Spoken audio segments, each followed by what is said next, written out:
Hey everybody, this is Nick and welcome to another episode of the Hour of Nick Show. This is going to be the first month in which I actually have 2 episodes in 1 month, in large part because I accidentally missed last month due to stuff I got busy with, namely my vacation. But either way, it's going to be the first time I'm having 2 episodes in 1 month, and this here is going to be episode 6 of my show. Hope you're looking forward to it. And not only that, for the first time, I've actually got a new special guest on my podcast, although he's been in many of my videos before. So yeah, let's go ahead and do this. The first guest I have for this podcast is, of course, my good friend Mark, so feel free to say hi. Hello! And as for the other guest, and the one that's joining the show for the first time, we got my good friend Daniel AKA VideoGameFan1999. Hey everybody! So yeah, let's have a good talk here, and let's get straight into the show. Now, recently, for the first thing I want to discuss, there actually has been talks recently about a potential direct happening next month of July, which of course is going to be a slight abnormality just because of the fact that usually we have a Nintendo Direct by this time, usually in June sometimes, but either way there's going to be a Direct sometime in July, so I'm definitely looking forward to that. The first thing I kind of wanted to, talk about a little bit is just kind of like early predictions. Obviously there's a couple other obvious ones, and I'm going to bring those up, but aside from, of course, those couple obvious ones, what do you guys think might potentially be announced at this upcoming Direct, if you had any guess? That is honestly a good question. I mean, because I think one thing I heard, which was actually from the user Beat-em-Ups, was, I think he mentioned something about some more GameCube titles being added for NSO, a Pokemon Coliseum being one of them. Now, that I can guarantee would make N64 as well as the rest of the Pokemon fan base very happy campers if they did that. Oh yeah, for sure. That would definitely be a good announcement for you, for sure. I could definitely see a new Pokemon game in the works for sure, and or some more stuff about ZA. But I think I also heard from that same source that the big teaser for that was going to be for a new Animal Crossing. Well, I mean, that would make perfect sense considering, of course, how big Animal Crossing's New Horizons got, so it would definitely make very big sense for Nintendo to keep doing more of that. And plus, next year's 25th anniversary of the franchise, so releasing a new game in 2026 would fit nicely. Yep, for sure. Nothing about 3D Mario was mentioned, and that's only because Nintendo's probably going to save... I think they'll try to save a new 3D Mario announcement for when that franchise has their 40th anniversary in a few months. Yeah, well, and I do kind of think it's also probably going to be more like a spring release at this point, so that might also explain why we might not get one right away. But either way, I'd say those are good predictions. Do you have any ideas, Dan, of what they could potentially talk about in this upcoming Direct? I'm not quite sure what to expect for the next Nintendo Direct when that does arrive later on. A few things for what Mark said. I do say they are very good predictions here. Basically, more titles on the GameCube application for NSO, and a new Animal Crossing game would definitely be very nice for sure as well, considering I've really been into that kind of series ever since I got City Folk for my birthday in 2017, I believe, if I remember right.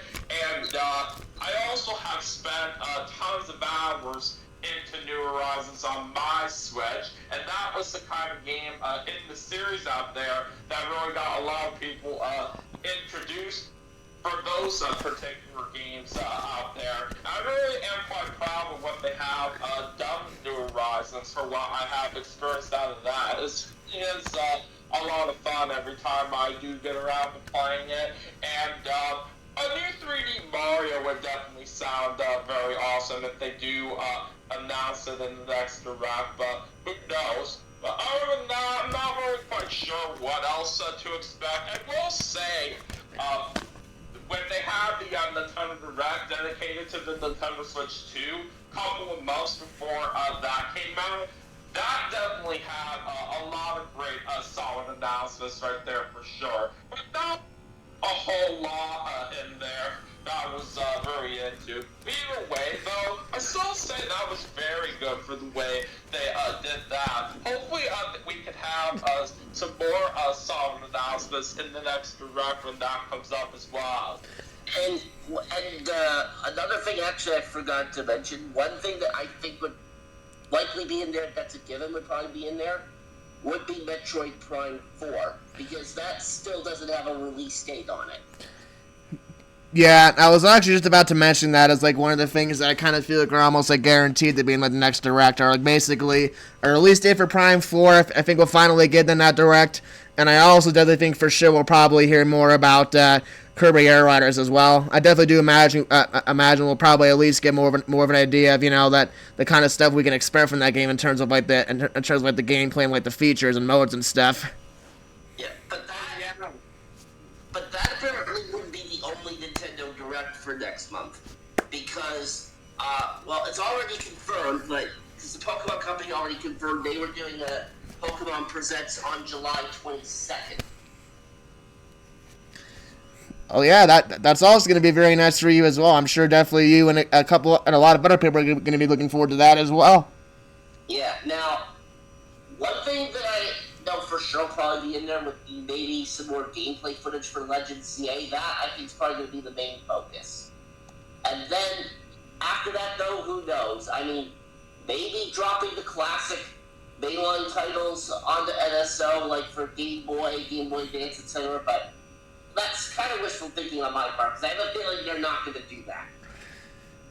Yeah, I would definitely be very surprised if Nintendo did something like that, but who knows? I mean, that is kind of what Nintendo is best at, is like surprising people, so who knows what they got in store for us.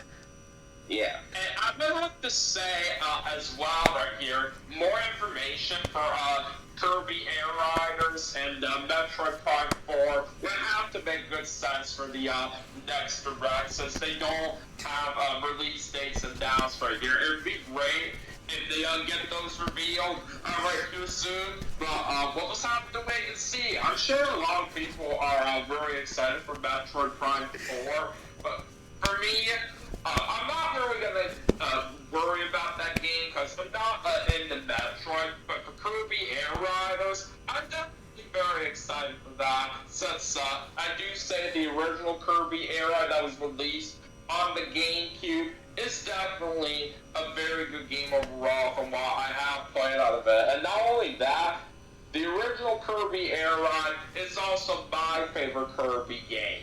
Nice. There is though one other game, well, besides Kirby and Metroid that needs a release date also, is Hyrule Warriors Age of Imprisonment.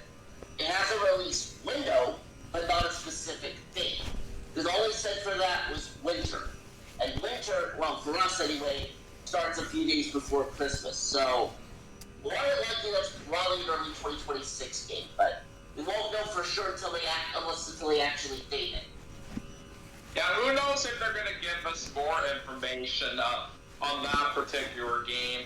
And one thing for sure that I would definitely like to see in Kirby Air Riders, when they do give us more information about that, is the return of City Trial, because that was my favorite mode that I really did enjoy playing a lot in the original Kirby Air Ride. And considering how much I really do like that particular mode, it'd definitely be awesome if they could bring that back in Kirby Air Riders as well. Oh yeah, for sure. I would love to see City Trial come back. Really, I'm just incredibly excited for Kirby Air Riders in general, because, like I said, like you were saying, Daniel, the original game was awesome, and, the fact that Sakurai is behind the new one, too, is just really awesome, too. You can definitely tell it's going to be a major passion project of his, so I'm sure it's going to be a truly amazing game. Honestly, as a bit of a hot take, I wouldn't even be surprised if I might even enjoy that game slightly more than Mario Kart World, but, like I said, we will get into that a little bit more about that in a little bit. But either way, though, it's going to be a great game. And as for Metroid Prime 4, just like you, Daniel, I'm not that much of a Metroid person, so, I wouldn't say I'm, extremely enthusiastic about that game, but to be honest with you, and I know I kind of touched upon this in, one of my recent videos and such, but there actually is a slight chance I might be considering giving that game a try, just simply because of the fact that I really do think that game looks gorgeous. I mean, honestly, when I was seeing the visuals of that game, especially compared to the Switch 1 version. Like, oh my goodness, man, it is just beautiful. It is like peak Nintendo magic. Yeah, I have to say, the graphics from what I've seen out of the trailers on Metroid Prime 4 really do look fantastic. Even though I don't really care for Metroid at all myself, I still say Nintendo has been doing a great job with those graphics or what they have put into it. And it's really cool as well for Kirby Air Eyes, just like what you were saying, that it's awesome that Masahiro Sakurai is directing that game. We, of course, basically do know him as the director for the Smash games in general, and it's also the first Kirby game that he's directed ever since the original Kirby Air Ride, which is pretty interesting. I know. And like I said, it definitely does make things all the more exciting for that game for sure. I can't wait to see how it turns out. But yeah, overall, like I said, you know, I definitely do think those are probably going to be the guaranteed things. Are just, you know, obviously release dates for Kirby Air Riders and Metro Prime 4. Probably some GameCube NSO stuff. Anything else is anyone's guess, but hopefully we do get a couple really nice surprise announcements for sure.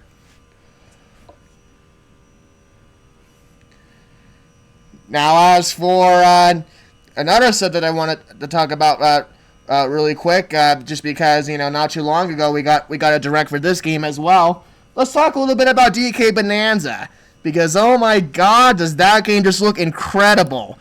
And unlike the Mario Kart World Direct, which, you know, even I and many others at the time thought were completely pointless, this Direct, I think, only further justified why that game is a must-buy. Yeah, I mean, like, if I be honest, the Mario Kart Direct, to me, was nothing more than an extended overview trailer of the game. But Donkey Kong Bonanza Direct, that was a 10 out of 10 in my opinion. Oh, yeah. I'll even go one step further and say it was like a 100 out of 10. I mean, my god, that game just looks so incredible. I mean, you know, just of how much Donkey Kong can do, the real lore and backstory they gave with, you know, young Pauline as well. Just everything about that game just looks so incredible. Yeah, and not to mention they brought back some of, like, the old school stages from the original Donkey Kong Country games as, like, challenge stages. Like, that's a nice little callback to that series. Yeah, for sure. In general, man, I just really cannot wait to play that game. I can tell it's easily going to be. Obviously, you know, we still got several months in the year left, so it might be a little bit premature to make this kind of declaration, but either way, I definitely do think it's easily going to be like one of the greatest games this year. I mean, it just looks so detailed. The levels just so incredible. It's easily got to be up there. And not to mention, it's the first Nintendo published single-player game for the Switch too. Yep.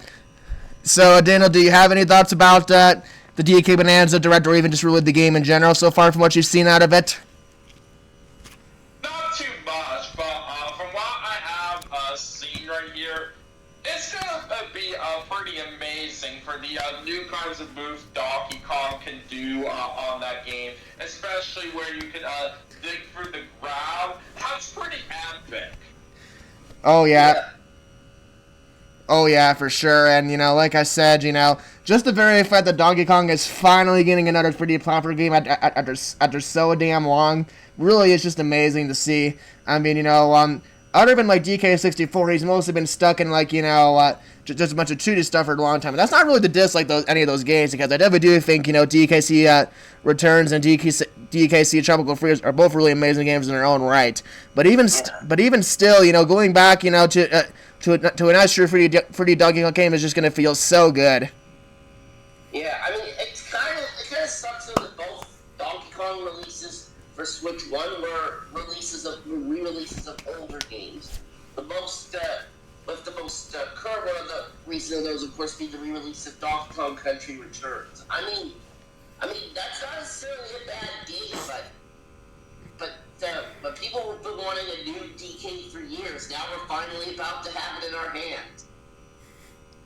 And I have to say right here, I know it's definitely going to be very exciting for a lot of Donkey Kong fans out there to get a new one of these games in so long. And literally the first 3D Donkey Kong in general since Donkey Kong 64, which I never played. But as for me, with Donkey Kong Bonanza, while it does look very, very nice, I'm not really anticipating to get it right away, but maybe there could be a good chance that I will consider getting it sometime. It still looks like a pretty good game right here, and it is pretty nice as well that they are going to bring back some familiar levels in old school Donkey Kong games, like with the original Donkey Kong Country. So it's pretty sweet that they're doing that, especially since I do remember having some pretty good experience with the old school Donkey Kong Country games on the Super Nintendo that I do have downloaded on my Wii Virtual Console. In fact, I've barely beaten all 3 of them. Nice. Now, you really want to get people excited for this Nintendo? Then I've got one simple thing. Donkey Kong 64, NSO, do it. You know what? That actually would be a really good idea. In fact, honestly, you know, maybe that is something, kind of going back to the previous subject a little bit, but maybe that is kind of something Nintendo should also consider doing for, like, one of these upcoming directs in order to, like, build up, like, additional hype for the game, too, because, you know, it's going to be one of those things where it's kind of, like, you know, going to be playing to people's nostalgia, you know, going back to, like, DK64, but then, like, also, you know, But then also, like, really, you know, just kind of hyping the fact that it's going to be the first time something like this has happened in just, like, so dang long. Yeah, that could be a possibility that Nintendo would do as well, but who knows? Yep. But either way, like I said, I do think it's amazing. I just love how many things DK can smash through. Like I said, the game itself was visually gorgeous, and like I said, I'm really liking what it seems like they're doing with Pauline in that game, where, you know, like I said, they're giving her a nice little backstory. I mean, heck, even in the direct itself, you know, they kind of revealed the Pacific, well, not in the direct, but on, like, a certain website, they kind of revealed, like, a certain age Pauline's going to be in that game. Now, I won't spoil that for anybody who hasn't seen that yet, but either way, it definitely is very, very interesting for sure. I'll point out about that without spoiling is that she's definitely a little bit older than I thought she would have been. Yeah, same here. I will say I was very surprised when they said that she was the age she was. But either way, it doesn't make the story any less intriguing. But either way, the bottom line is that, you know, I'm really looking forward to DK Bonanza. I definitely do think that's probably going to be my favorite game to play on the Switch too, probably for at least the next a few months after it's out. And what's really awesome too is that game is actually, believe it or not, coming out on my mom's birthday too. So that's another thing. Well, yeah, funny enough, that game's coming out 2 days after my own birthday. Yeah, I know, which is also really crazy. So in a way, it'll kind of be like a late birthday present for you as well. Yeah, but at least I know what I'm treating myself to for my birthday that week. But yeah, in general, I do think DK Bonanza is probably going to be a real stellar game, and, you know, certainly a game that I think is probably going to help carry the Switch 2 a lot during the first couple months it's out, aside from, of course, Mario Kart World. And speaking of Mario Kart World, that's where I'll go ahead and get onto another subject here. Actually, a pretty recent subject at the time of recording this, because you know, for better or for worse, there actually has been some recent controversy with that game, specifically pertaining to the recent update they did, where apparently after like a few weeks of people using random to try to do traditional free lap races, now Nintendo has basically kind of blocked out the feature to the point where now a lot of people are basically going to be forced to play on the intermission tracks. And like I said, I kind of have some mixed feelings about this. I even kind of talked a little bit about this in my server today, but I definitely do think that, you know, while I can definitely understand what Nintendo was going for here and why they would do something like this, at the same time, they really could have done a much better job of handling this. I think in general, if Nintendo really wanted people to, you know, check out these intermissions a lot more, they probably should have done a thing, or like they did like 2 separate online modes, where like basically they have like one for like the intermission tracks and then one for the standard tracks. Yes. And I already like gave my thoughts on this like prior to recording, but I'll just like say it again. Like, I don't really like care either way about the intermission thing. Like, I think they're pretty cool, and And plus, not to mention, like, as of the time we're recording this, both the game as well as the Switch 2 itself are 3 weeks old. And like I said earlier, like for people to already be like, oh, they ruined the online with this, Nintendo's a bad company or whatever. Like, it's only 3 weeks into the Switch 2, guys. Like, I still think the game will be fine overall. So, that kind of behavior, it's childish behavior is what that is. But then again, that's typical Nintendo fans for you. They'll always find one thing to complain about with even the tiniest little change that happens. Yep. And I'm sure as well that Mario Kart World is still going to be good as it is right here. But I can't get my full thoughts about the intermission thing right now, simply because I don't have the Nintendo Switch 2 at this moment. Well, that's fair. Oh, but there was actually one funny thing I saw earlier, like in my YouTube feed. Like, I'm obviously not going to play the video right now, like during the recording. I'll have to check this out later. But in the thumbnail for it, it was by the user Zach Scott Games, by the way. The thumbnail for it were underneath the. So first off, video title was like, online is broken. Rand Online's broken now. So I guess he probably wasn't too thrilled about that. And then in the thumbnail, like on one half, it showed like the screen for random split into 2, and then on the other half was an angry looking Daisy. So that pretty much sums that up perfectly. Yeah, that is kind of funny. I might have to check out that video at some point.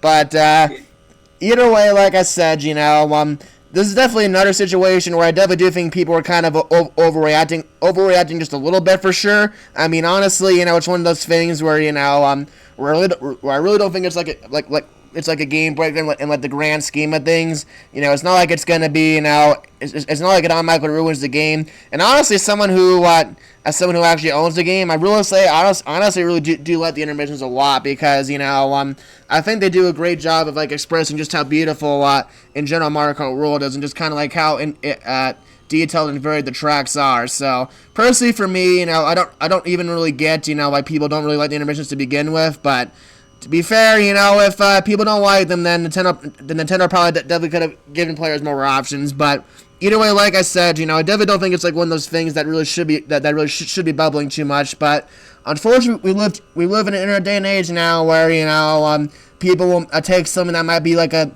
little bit true, or maybe just even like a side negative, and like it's the end of the world. Yeah, the interesting thing is, like, I'm not sure if you know about this, but I think this was in Asia, I think, where I saw this.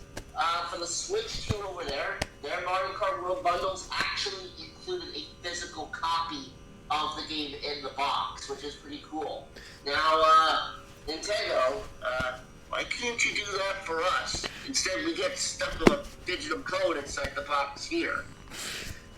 Yeah, since you mentioned that right here, I definitely do think right here, the bundle right here that they give us in America, it really should include a physical copy of the game instead. That's why I prefer to collect my games this way.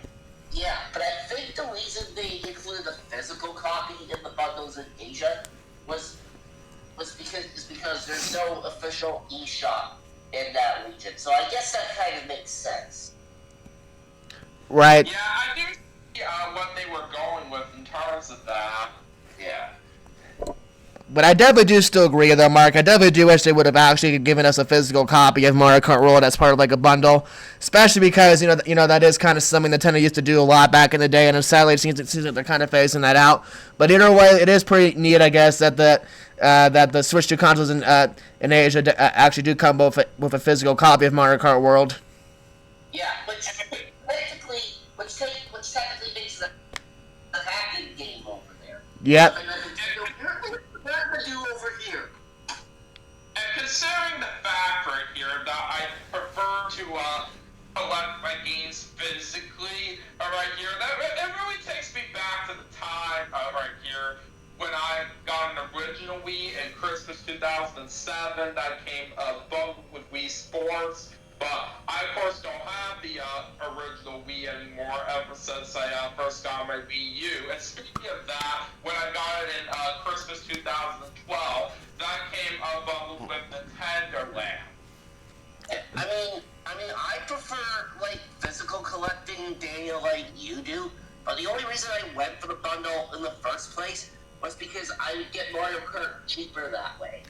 Pretty much. Yeah, it still makes sense for what you were planning to do there, Mark. I'm sure some other people basically had to do it that way as well, just so they can save as much money as possible.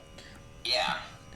Well, and that was really my main reason also for opting for the bundle, was just the fact that, you know, I really did not want to drop $80 on any physical game. I mean, especially one like Mario Kart World, which, don't get me wrong, you know, I do still think overall that is definitely a very good game. And like I said, you know, even in spite of like a couple complaints I have about it, which, you know, I don't know, I might consider doing a review of Mario Kart World one day, and if so, I definitely might kind of address some of those issues. But even in spite of some of those issues, I do really like the game.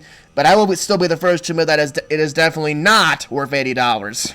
Yeah, I mean, like, I know some people are probably like balking at the price for the bundle, at least in the U.S. price, but it's really simple math.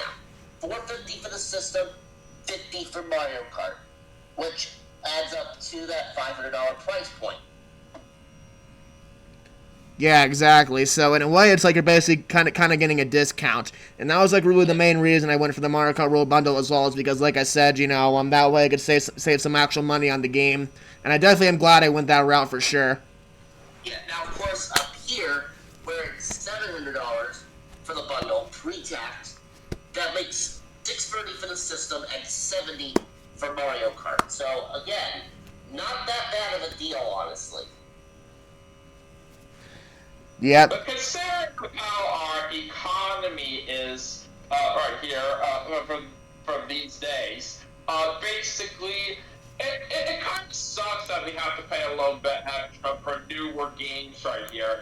Back then, when we had to pay $60 here for them, I do say that was a very good, respectable price for them. But now that we have to pay a little bit more these days, it doesn't really help out some people out there like this. Yeah. Now, and plus the other problem that I kind of might have a bit of an issue with, well, I might not care for this either way, but but some people do. It's the fact that a lot of the third-party games are on these game key card things now. Yeah. In fact, I actually have my game cases for all the third-party games I have here for the Switch. I'm going to put them on my face here. You're going to see what I'm talking about. Street Fighter 6, game key card. Yakuza 0, which I just picked up last week, game key card. And finally, Cyberpunk, which out of all of these is the only actual third-party physical. But then again, this is where I actually have to give a prop to CD Projekt Red for actually going all that extra mile to actually do that. Yeah, that was definitely very smart of them to do. But either way, like I said, I do kind of agree with some people that the game key card things, you know, I really do not like much at all. And this is even as someone that really does mostly buy digital games these days. I mean, like, in all honesty, like, you know, if you're just basically gonna make like your quote unquote physical games just basically codes codes to download, then like what's even the point? Like at that point, it's just basically like trying like a way to like basically kind of like trick people into like, you know, going into like all digital future, which, you know, even if like you said you like digital games, it's still not a route that I think is like really good for the industry. Yeah, and then the Switch 2 version of Split Fiction. Here's another example. That one, they didn't even do a game key card for that one. They just went straight for the code in the box, which is also pretty stupid. Yeah, exactly. And you know, right here for the game key cards, what Nintendo was thinking with them. I actually think right here, they're not really all that worth it right here for how they are, especially since you have to download the actual game straight onto your system after you insert the game card in there. And plus another problem with these game key cards, what if, say, 10 years down the line when, like, say, Switch 3 comes out, and these digital licenses expire, the game keycards will essentially be no good anymore in that case.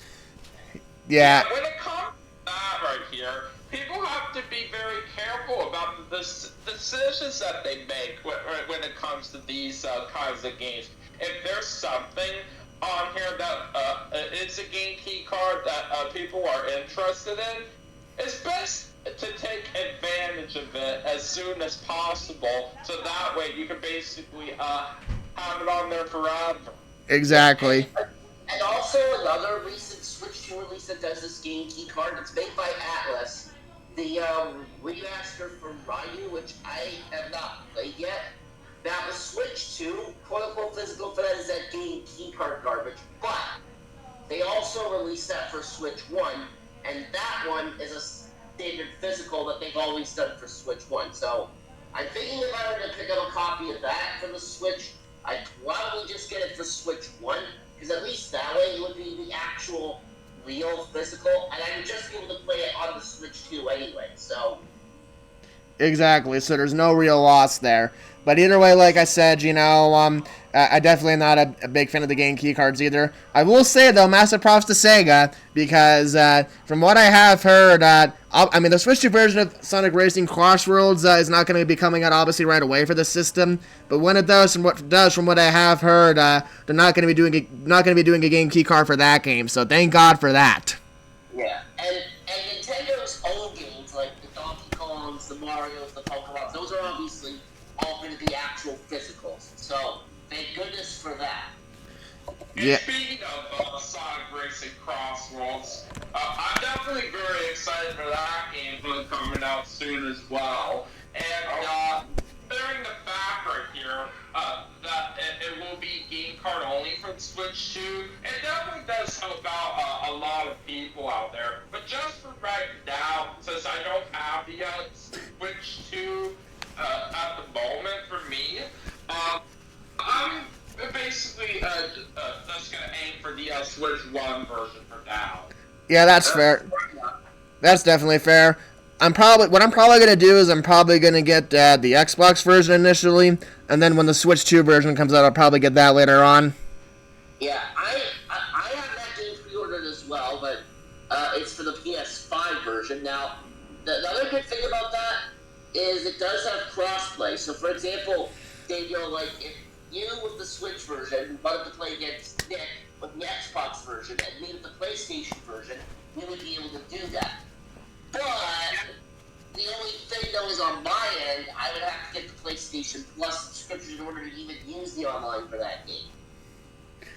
Yep, well, yeah, I mean, it's great right here that everybody out there can play together, no matter which system they're on. Right here, and it's basically kind of like this thing right here that I do know on Asphalt vs. Unite, which is a game that I basically do play a lot on my Nintendo Switch. That also does have cross-play as well. Yeah, we would definitely know that because we've played with Daniel on that game before. That is also actually a game that me and Daniel play a lot, and sometimes with Mark as well. But either way, like I said, it definitely is a good thing. And as for what you said about PlayStation Plus, Mark, well, like I said, at that point, that's probably something that you'd have to decide for yourself if it's worth it or not. Yeah, I mean, I get that it's expensive. I mean, I think it's more expensive than NSO, which is a bit of which has been unfortunate. But the plus side though is that if I were to get the 12-month subscription, I would only pay one time per year, which definitely helps out. Oh yeah, for sure. Well, and that's kind of why I myself, do like annual plans for that sort of thing, like even for Nintendo, because having to worry about that thing like even monthly is definitely stressful. So having to only pay one set every year is definitely a blessing.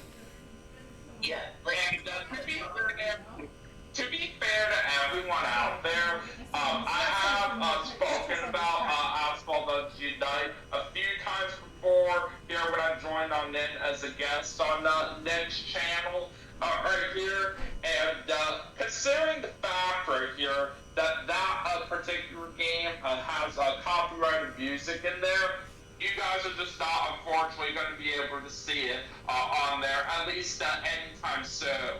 Yeah. And obviously, I know there's probably like ways I can probably do stuff like, like mute the music and all that sort of thing because, obviously, I do notice some people do that when they cover music with copyrighted games, but it's not really something I just want to go out of my way to do. Oh, actually, now that I think about it, maybe getting the PlayStation Plus would not be a good idea because with the way the economy is, I mean, obviously those prices are more expensive now for that subscription than they used to be. Like, here's a good example. Like, where I am, like, in Canada, for a 12-month subscription standard is $190 for 12 months extra. And then for premium, for 12 months, $225. So, with those kind of price points, I'm thinking, well, since the game isn't out yet, I can change my console version pre-order if I want to do that. And in this case, I think I might just change it to the standard Nintendo Switch version since I already have the NSO subscription for that. Yeah, that's a good idea. And then like I said, I'll probably just wait till the Switch 2 version comes out before I play it on my Switch 2. Yeah. Yeah, The Switch 1 version, I'd be able to play it on Switch 2 anyway, so I would still be good there. For sure. Yeah, I'm probably thinking right here, you getting the Switch version of Sonic Racing Cross Most Spark may be a better way to go, so that way you won't have to pay anything to play it online right here. Yeah. What you have to do on PlayStation. Yeah, plus like I said, with the highest tier 12-month subscription costing over $200 for 12 months, which would basically be like say $20 a month or something like that. With the way this economy is, I'm not so sure I want to do it. Yeah, that definitely makes sense, but like I said, it's all to you at the end of the day, but I do think it is a smart idea for you to probably maybe switch your console pre-order. Yeah. But anyway, as for the final subject, and obviously I know that Daniel won't be able to chime in too much on this just simply because of the fact that he does not have a Switch 2 yet, but either way, I definitely do hope you are able to get your hands on one soon. But now that we both had one for a few weeks now, and obviously, I kind of feel we've had enough time to kind of like really get to experience the console a good bit, I just kind of want to talk about like our overall thoughts on the Switch 2, and personally, gotta say, like I said, they're still definitely mostly positive, In a lot of ways, I really do love my Switch 2. It's kind of everything I was hoping the original Switch would be in terms of like, not only its features, but like also like its load times, its like ability to actually run games smoothly, even when it comes to like backwards compatible with Switch 1 games. I definitely do think it does a good job with that. I definitely do think it's a solid console. The only thing really is just that, I do kind of wish Nintendo had actually handled like some certain aspects of it a bit better. Like the game key cards, as I said earlier, are a little dumb, and of course, even at this point in time, considering the fact that they still haven't really done much to improve the online. I mean, like even GameCube games right now are still kind of lagging. It is kind of ridiculous that we're still paying that much for online in the first place. But overall, I would be lying if I said that the Switch 2 has been anything but a blast for me. Yeah, I mean, there are definitely some good points. Like, I'll go over those first, at least for my opinion. I mean, a much smoother running eShop, better than that lag-fest garbage on the Switch 1 eShop. I mean, the addition, plus adding GameCube to NSO for day one, that's a huge plus as well. The game's running a lot smoother, better frame rates. Yeah, those are all good pluses, but obviously with pluses, there's also negatives. I mean, the user interface screen being the exact same as Switch 1, yeah, they could have done that a lot better. And I think I brought this up when I did my Switch 2 review video originally, but I guess I'll bring it up again here. Because you know how... Well, I guess you would know about this, Nick, since you do have, like, other consoles, that non-Nintendo consoles. But you know how, like, with Xbox and PlayStation systems, like, the background themes on them change depending on what game you're playing. Why can't Nintendo do that? Yeah, that would honestly be, like, a really, really cool one, honestly, and honestly, like, very consumer-friendly feature. I really do not get why Nintendo won't take the chance of something like that.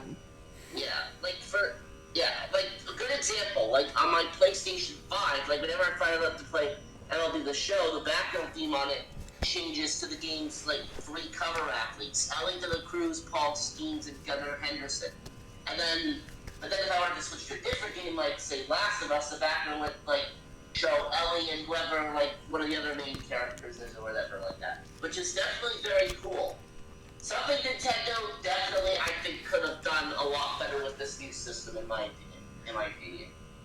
Yeah, for sure. And like I said, I definitely do agree with you. The DUI being the same, is definitely kind of a bummer. Even though I do think it is nice that it runs a lot better, and of course does feel a lot better to navigate than the original Switch. It still is a shame that they really did not change it too much. And really, like I said, I think the big stinker for Nintendo Switch now, although it really is just more so a problem with the gaming industry as a whole right now, is of course just the fact that that the game prices are going up as well. Definitely at this point in time, I will say that, even as somebody that really does love my Switch 2, and even as somebody that is a big Nintendo fan, if you generally cannot afford to get the console, and of course, if you really do want to wait for more games to come out, I really cannot say I blame you at all. Yeah, and if I were one of the people in charge of helping designing the Switch 2 user interface, what I would have done is taking a page out of the Microsoft and Sony's playbook and having the background UI on the system change depending on the game. So, say for example, for the upcoming Donkey Kong Bonanza, you could have a nice theme in the background of Donkey Kong and Pauline looking out at the vast world in front of them. Yeah, I think that would definitely be a very good idea. But overall, like I said, when it comes to my overall thoughts on the Switch 2, I do still think it's a very solid console. I would still definitely give it probably like an 8.5 out of 10 for now. It is really great. Well, a lot better, a much better rating than IGN gave it, that's for sure. Now, while I don't have the Nintendo Switch 2 right now, I'll always say right here that it is great for Nick and Mark out there that they are really enjoying their Nintendo Switch 2s, but whenever I do get mine, I'm sure I'm definitely going to really love it. For sure. And I also will say that, from my part, I definitely am really glad that I managed to get super lucky and actually get a combo that also had a micro SD Express card in it as well, because, just even filling out my Switch 1 games on the Switch 2 would have taken up almost nearly all the plain old vanilla space I had on my console. So so the fact that I had that micro SD Express card really was a beautiful thing. Yeah, which actually reminds me, I still need to get a micro SD Express card for my system, as well as a new case for it, since my Switch 2 doesn't fit into the one I have right now. And then possibly the new Pro Controller, but that I'm still a little hesitant on, mainly because of the fact that it's over $100. It's like $110 at GameStop up here, pre-tax, mind you. Yeah, it's definitely something I'm waiting on as well. Yeah, but thankfully, the regular Nintendo Switch Pro Controller does work on the Switch too, so I can just use that for the moment. Yeah, same here. That's really the main reason why, I didn't go out and splurge on money for my own Switch 2 Pro Controller right away. I mean, obviously here in the States, it's a much more, I shouldn't say much more respectable, because, $85 is still not great, but I mean, it is a slightly more respectable price of $85, but I still held off on getting it because, the Switch weren't Pro Controllers backwards compatible, and also just because, even though I have heard really amazing things about the controller, and I'm sure I'll absolutely love it once it gets in my hands, I don't really think it's a super significant, astronomical upgrade to the point where you absolutely need one right out the bat. But either way, like I said, it is still a very good console, and even like I said, even just playing Switch 1 games on it, it really does feel a lot better. I mean, they load a lot faster, they tend to have much better frame rates, as in the Switch 2 will usually at least keep the games at their intended frame rate, and in general, like I said, it just feels like a much better experience playing most Switch 1 games on Switch 2 now.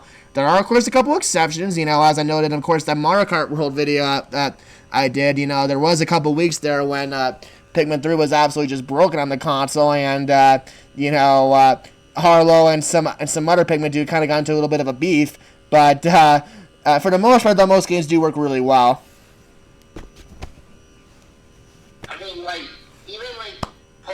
Scarlet and Violet, which ran like absolute horse crap on the Switch 1, they run a lot smoother on Switch 2. Yep. So really, in a lot of ways, I do think the Switch 2, like at least when it comes even just running Switch 1 games, it's kind of like the Switch Pro console that would need it for quite some time. And I know that some people have shit on the power of the console, but the way I look at it is that you gotta keep in mind is that it's also also a portable console too. You're never gonna get a big line PC or even like PS5 level power out of a portable console. You got to make some compromise with that, and for what the Switch 2 can do, it is amazing. Yeah, like honestly, going forward, I can see each of these consoles basically being improved versions of the Nintendo Switch, kind of like how Sony, ever since they've introduced the PlayStation, all their subsequent consoles have basically been improvements over the first one, like PS1, PS2, PS3, PS4, and now PS5, and obviously with more power being added to each system as they've been released. Yep.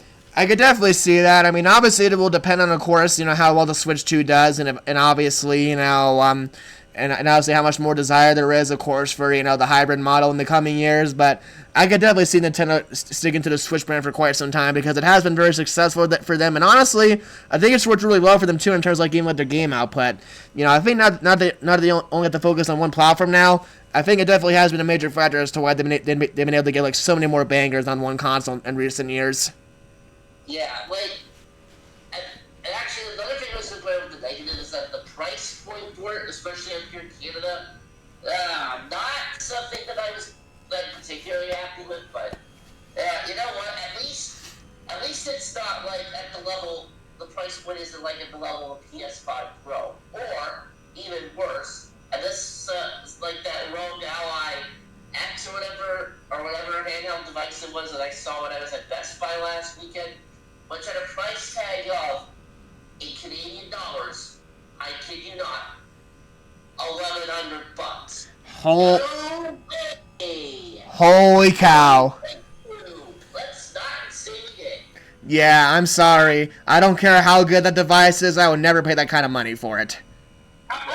It costs so much money. Yeah, but to be fair, when I was in there last weekend, that was not my purpose anyway. It was to see if they had a Switch 2 demo kiosk set up with the hopes of possibly being able to try out the Donkey Kong Bonanza a little bit pre-release it. Sadly, that was not set up, so... Well, that is a shame, but I do hope you'll be able to find one. But obviously, Daniel, I know you don't have a Switch 2 yet, but I guess since this is still kind of the same topic a little bit, I guess I can ask if you're at least looking forward to hopefully getting one within the next few months to a year. Yeah, we'll see what happens, but either way, it still looks very awesome for the way Nintendo has done it, especially with the improved frame rate from what we were talking about earlier. Yeah, I definitely do think it feels like a premium product, and for that much I can say it is really good. Alright, though, guys, I think that's going to do it for another episode of the Hour of Nick. I think I've gone through pretty much everything I really wanted to talk about here. But as always, thank you guys so much for participating. This has always been a lot of fun. And, of course, thank you, Dino, so much for hopping on for the first time.